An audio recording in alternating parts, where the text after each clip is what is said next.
Il est 16 heures lorsque les tensions éclatent entre les forces de l'ordre et quelques 200 manifestants, essentiellement des jeunes. Une autre manifestation commence, moins cadrée et bien plus mobile. Un véritable jeu du chat et de la souris s'engage alors dans le centre-ville. La course-poursuite prendra fin vers 17h30 lorsqu'une petite centaine de personnes tentent de bloquer le trafic en gare de Dijon.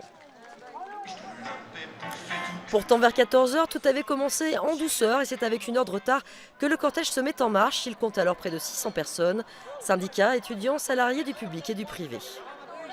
Il faut que les choses changent, il faut qu'il y ait une révolte du peuple, il faut qu'on se fasse entendre parce que franchement, on a l'impression d'être complètement pas écouté, quoi. Il faut continuer de se mobiliser, on lâche rien, on y croit encore, on obtiendra ce qu'on veut.